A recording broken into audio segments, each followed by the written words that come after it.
Oke, Assalamualaikum warahmatullahi wabarakatuh. Selamat pagi, teman-teman. Waalaikumsalam warahmatullahi wabarakatuh. Selamat pagi, Pak. Selamat pagi. Oke. Teman-teman, hari ini saya ingin membahas. Oh ya, teman-teman, sebelum sebelum saya membahas materi selanjutnya, Dewi dan teman-teman sudah boleh kemudian mengerjakan soal UTS dan UAS ya. Itu soalnya kayaknya sudah tak upload, Dewi. Nanti dicek ya, Wi ya. Walaupun belum waktunya, tapi kalian kerjain aja nggak apa-apa. Saya bikin soalnya Iya, cuma isai aja. iya sudah Pak, sudah ada kok Pak, sudah muncul. Sudah muncul kan? Jadi nanti teman-teman Ya, sudah mulai bisa mengerjakan. Saya buat soal yang standar saja, jadi tidak terlalu susah karena saya tidak mau membebani teman-teman yang ada di sini. Yang penting secara proses sudah kita laksanakan. Oke, Wi, hari ini kayaknya kita Dewi dan teman-teman hari ini kayaknya kita akan membahas terkait dengan prestasi dan perbuatan melawan hukum. Mungkin teman-teman bisa on cam teman-teman, jadi biar nggak saya doang nih yang on cam. Boleh? Lah, Alisa mana? Sahwil mana? Iza mana?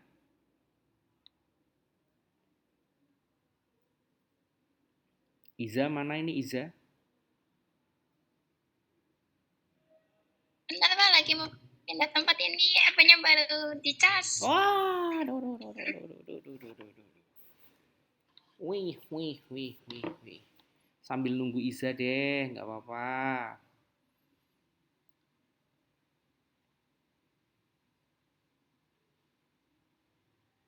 Atau kemarin itu sudah sampai di mana ya, Wi?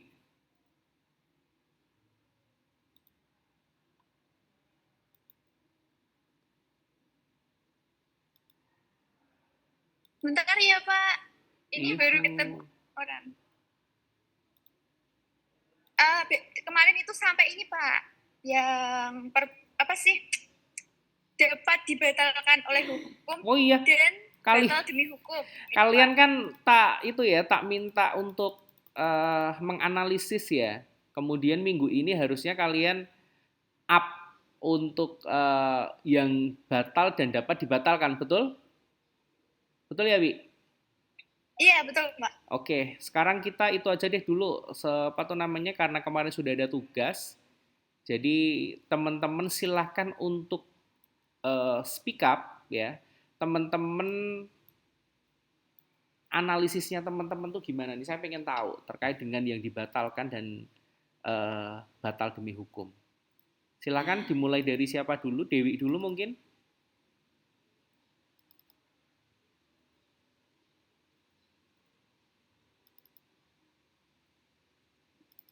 Silakan, Wi. Oke, saya dulu ya Pak ya. Boleh. Menurut saya itu perbedaan suatu perjanjian yang batal demi hukum dan suatu perjanjian yang dibatalkan oleh hukum itu diketahui dari ini Pak. Dari satu pedoman Pak, kan ada di Kitab Undang-Undang Hukum Perdata itu di pasal 1320, syarat sah suatu perjanjian itu ada 4 unsur. Nah, yang 4 unsur itu yang pertama kesepakatan para pihak, yang kedua kecakapan antara para pihak juga, yang ketiga suatu hal tertentu yang mencakup suatu perjanjian tersebut, dan yang keempat itu penyebabnya. Nah, suatu perjanjian yang tidak memenuhi syarat-syarat subjektif tersebut, nah maka perjanjian tersebut itu dapat dibatalkan oleh hukum Pak. Artinya itu salah satu pihak dari yang mengadakan perjanjian tersebut itu dapat uh, uh, uh, dapat membatalkan. Yang batal demi hukum itu maksudnya itu adalah suatu perjanjian yang batal demi hukum itu, perjanjian tersebut itu dianggap tidak sah gitu Pak, atau tidak berlaku sejak awal sehingga perjanjian tersebut itu dianggap tidak pernah ada Pak. Jadi tidak sah gitu Pak secara hukum. Nah, istilah batal demi hukum ini itu tidak ada perjanjian maupun dan apa ya? Dan yang berhak untuk menyatakan putusan batal demi hukum itu ada 3 aparat hukum, jaksa, penasihat hukum, dan yang terdakwa itu sendiri. Nah, untuk contohnya mungkin ya Pak ya, kalau yang perjanjian batal demi hukum itu ada jual beli narkoba, terus jual beli mungkin kayak semacam game online atau judi online gitu Pak ya. Pokoknya yang objek perjanjian tersebut itu yang sesuatu yang dilarang oleh hukum gitu Pak. Nah, kalau yang contoh konkret yang dibatalkan oleh hukum itu, misal perjanjian antara orang tua dan anaknya. Jika anak-anak tersebut belum melebihi batas umurnya, nah maka anak tersebut itu dianggap tidak memiliki unsur kecakapan atau tidak memiliki hak secara hukum gitu Pak, sehingga dapat dibatalkan gitu Pak secara hukum. Nah itu Pak, mungkin dari saya itu. Oke, dari Iza silakan Za.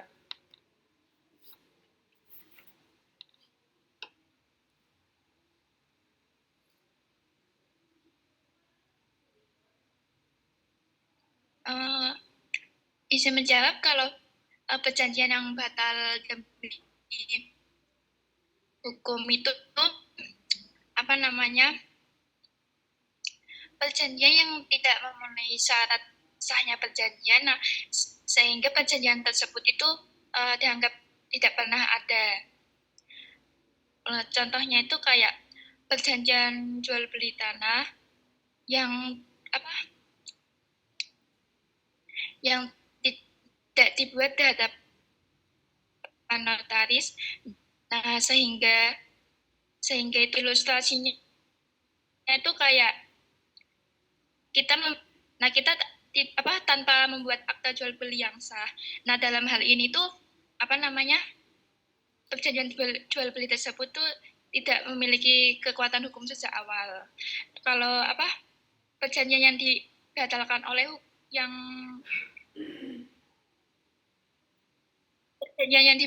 oleh hukum itu perjanjian yang awalnya sah,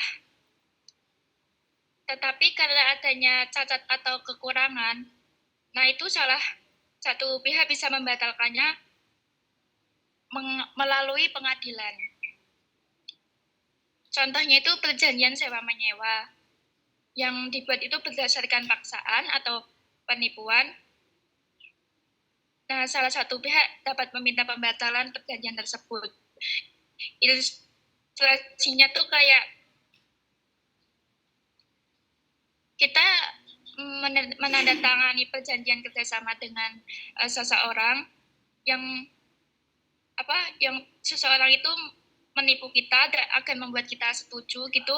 Nah, dalam perjanjian ini yang awalnya sah, tetapi kita bisa membatalkannya perjanjian tersebut melalui pengadilan karena adanya cacat dalam pembuatan perjanjian tersebut. Itu.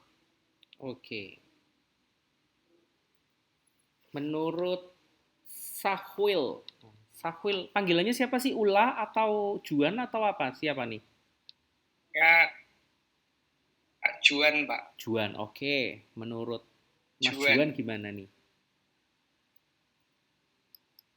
Menurut saya perbedaan antara perjanjian batal demi hukum dan dibatalkan oleh hukum itu, kalau perjanjian batal demi hukum atau namanya void contract adalah perjanjian yang sejak awal dianggap tidak sah dan tidak memiliki kekuatan hukum. Jadi perjanjian ini tidak dapat ditegakkan di pengadilan karena tidak memenuhi syarat-syarat objek perjanjian. Terus ada voidable contract, yaitu perjanjian yang awalnya sah, tapi dapat dibatalkan oleh salah satu pihak yang berhak. Jadi berikut ini perbedaannya lebih detailnya itu antara perjanjian batal demi hukum dan batal oleh hukum. Kalau batal demi hukum, perjanjian ini dianggap tidak ada sejak awal di mata hukum karena cacat yang sangat mendasar.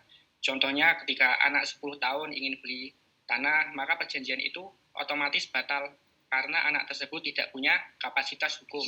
Atau orang mau melakukan transaksi narkoba, maka perjanjian tersebut tidak memiliki dasar hukum. Terus yang kedua dibatalkan oleh hukum. perjanjian ini awalnya sah dan mengikat, tetapi ada cacat yang memberikan hak kepada salah satu pihak untuk mengajukan pembatalan ke pengadilan. Contohnya seorang membeli lukisan yang diklaim asli, tapi ternyata ia ditipu lantaran lukisan itu palsu. Maka perjanjian itu dapat dibatalkan oleh hukum, namun hanya jika seorang pembeli lukisan tersebut mengajukan gugatan penipuan ke pengadilan. Namun jika pembeli tidak menggugat, maka perjanjian itu tetap sah. Begitu, Pak. Sebelumnya saya izin ke kamar mandi ya, Pak. Silakan Alisa.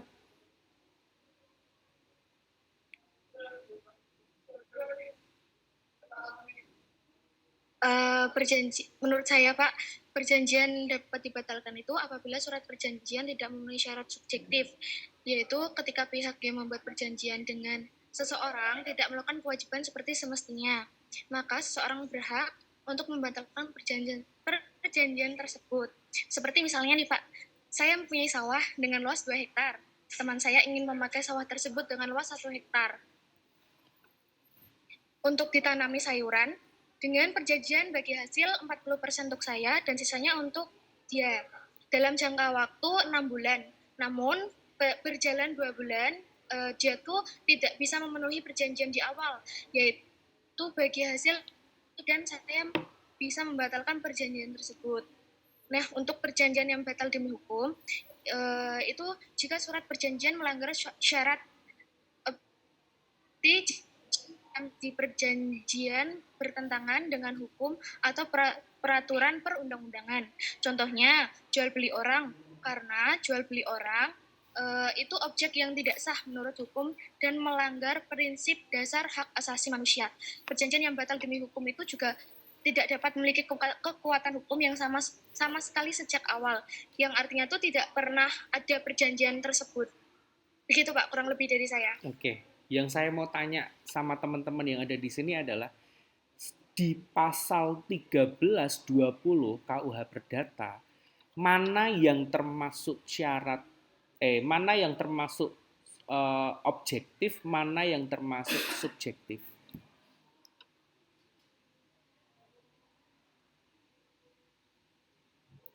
Itu kan di 1320 tadi Mbak Dewi ini menyebutkan syarat sahnya suatu perjanjian apa, Wi? Tadi, Wi?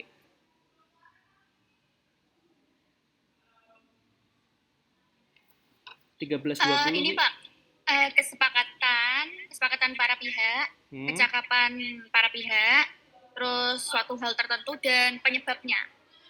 Nah, menurut Dewi, mana syarat objektif dan yang mana syarat subjektif? Kalau ya syarat subjektif itu Pak, menurut saya itu yang ini. Yang mana? Itu kan ada 4 ya Pak ya. Ini Pak, kecakapan para pihaknya, terus itu yang apa itu? kesepakatannya juga. Itu yang subjektif. Pak. Subjektif itu berarti yang nomor berapa? Cakap. Nomor 1 dan nomor 2. Cakap dan sepakat itu syarat subjektif. Ya. Kalau yang objektif? Ya. Kalau yang objektif itu yang suatu hal tertentu itu Pak dan penyebabnya. Suatu hal tertentu. Sepertinya seperti itu. Iya. Syarat sahnya perjanjian apa sih, Wi? Coba, Wi, kamu sebutkan, Wi. Kesepakatan, kecakapan, suatu hal tertentu, dan sebab, Pak. Sebab apa, Wi? Sebab itu masih ada lagi loh, Wi. Sebab yang halal, Pak. Nah, yang buat sahnya dalam hukum gitu, Pak. Oke. Jadi yang namanya subjek itu kan berarti nomor 1 sama nomor 2, betul ya? Orang itu cakap, kemudian orang itu sepakat, betul? Yang namanya cakap itu kan berarti kan tidak di bawah umur, ya kan? Tidak dalam pengampuan, betul, Wi? Iya, betul, Pak. Kemudian dia sudah menikah. Kalau sudah menikah itu cakap, walaupun umurnya masih 14, 15, tapi kalau sudah menikah dikatakan cakap.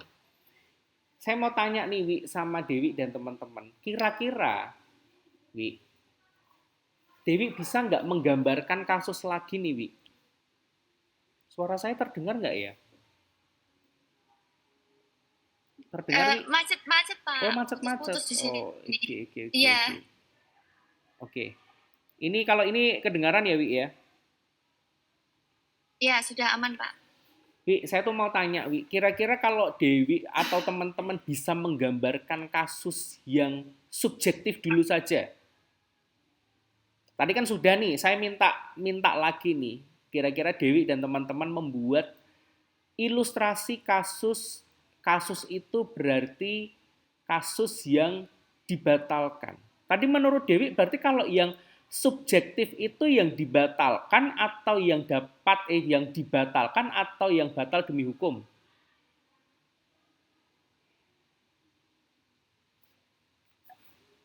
Eh, eh, Apa Wi? iya. Kalau menurut saya itu ya, Pak ya.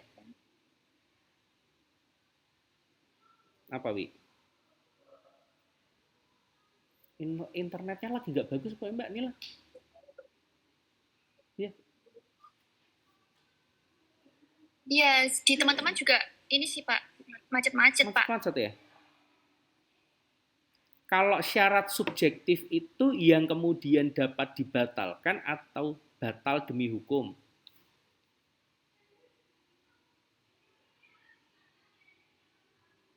Apa Wi?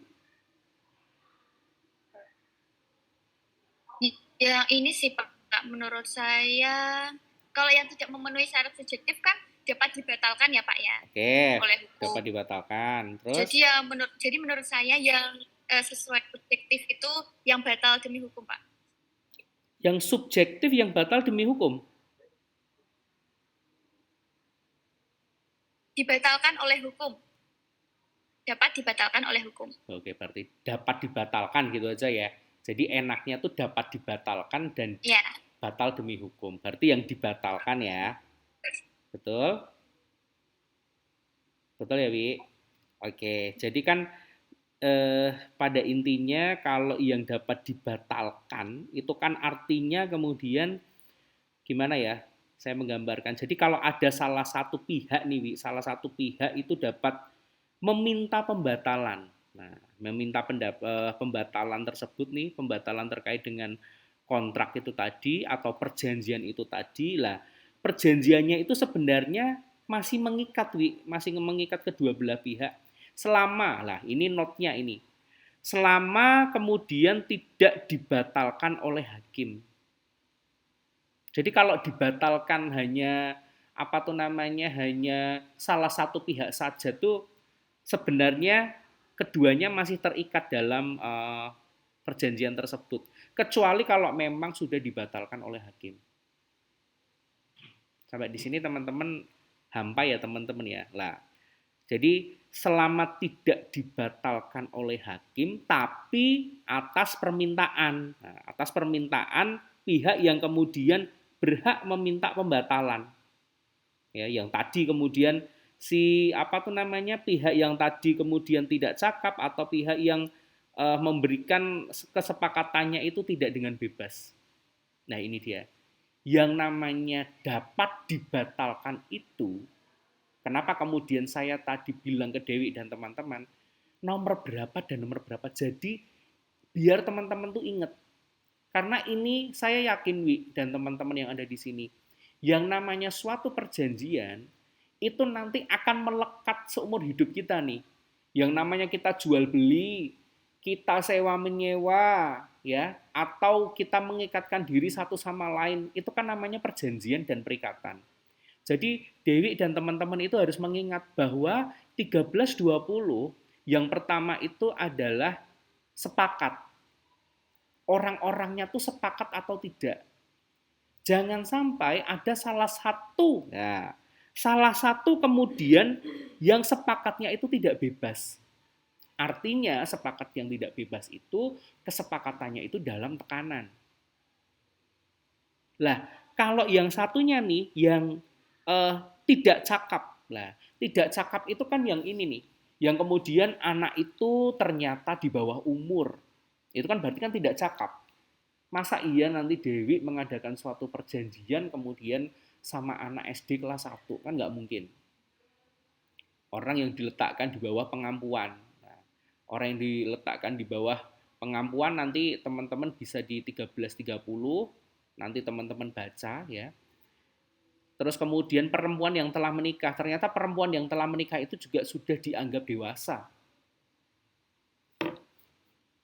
Kemudian kecakapan lah. Kalau ini kecakapan untuk membuat perjanjian 21 tahun atau telah kawin, itu kebalikannya yang tadi ya. Kemudian 18 tahun. Jadi kalau menurut Undang-Undang Perkawinan nomor 1 tahun 74, seseorang itu dianggap dewasa saat dia sudah berumur 18 tahun. Tapi kalau di Undang-Undang nomor 30 2004, dianggap dewasa pun itu kalau sudah 18 tahun atau telah kawin.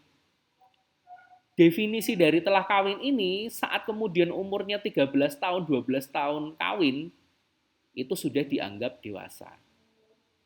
Begitu ya teman-teman ya. Jadi teman-teman harus bisa kemudian membedakan saat teman-teman menjumpai case ya. Case itu dapat dibatalkan atau batal demi hukum.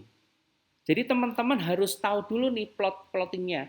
Ini plottingnya itu termasuk plotting subjektif atau plotting objektif.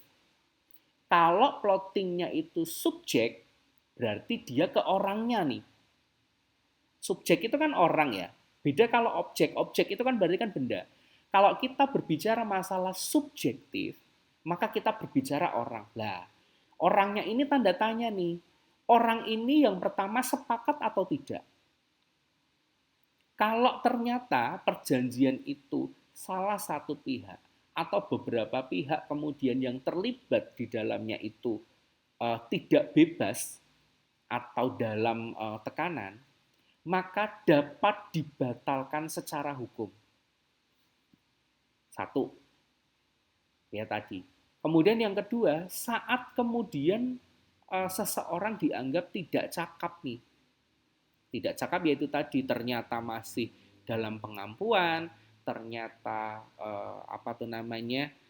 anak ini itu di bawah umur, ya kan, anak ini di bawah umur, atau yang lain itu tadi yang memang tidak cakap, atau orang itu bisa gila pun juga iya teman-teman ya, kan nggak mungkin kita mengadakan suatu perikatan dengan orang lain atau perjanjian dengan orang lain, kita mengikatkan diri satu sama lain dengan orang lain yang notabene orang itu gila, itu dapat dibatalkan. Beda lagi saat kemudian batal demi hukum. Kalau batal demi hukum itu di syarat pasal 1320 berarti itu nomor 3 dan nomor 4. Kalau saya sih kayak gitu cara menghafalnya, jadi biar gampang. Kalau yang nomor 3 dan nomor 4 itu kan halal dan sebab tertentu. Kira-kira nih teman-teman, kalau teman-teman boleh kemudian menggambarkan lagi nih. Saya mau minta ke, ini nih yang baru nih kayaknya, Indah Resti. Wah, katanya si Dewi, syukurin kenda, teko Indah. Dah, saudara Indah ada? Ada. Adalah di bawah pohon rindang, ya enggak sih? Saya yang dosen situ aja tuh jarang ke situ loh. Kalian mahasiswa situ sering ke situ? Sering. Sering ya? Oke. Nggak apa-apa. Jadi saya tuh mau tanya nih sama Indah. Indah kira-kira bisa nggak Indah menggambarkan atau mengilustrasikan atau mendeskripsikan contoh perjanjian yang kemudian karena sebab tertentu dan karena sebab yang halal. Sebab tertentu aja deh dulu. Jarene Indah, apa nih? Aduh, aku nggak tahu loh, Wi. Wi, bantuin loh, Wi. Apa dah?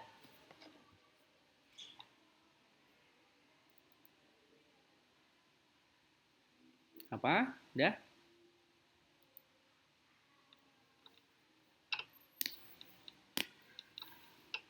Sebentar.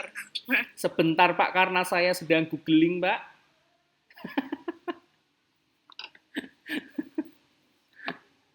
Saya mah kuliahnya yang penting-penting aja, yang teman-teman itu sekiranya kalau di apa tuh namanya real of the jungle-nya itu teman-teman banyak kemudian menemukan kasus. Jadi tidak usah terlalu banyak teori. Teori itu hanya digunakan sebagai dasar dan teori itu sebenarnya bisa dibaca. Tapi kalau menganalisa itu yang susah. Apa Wi? Kira-kira Wi?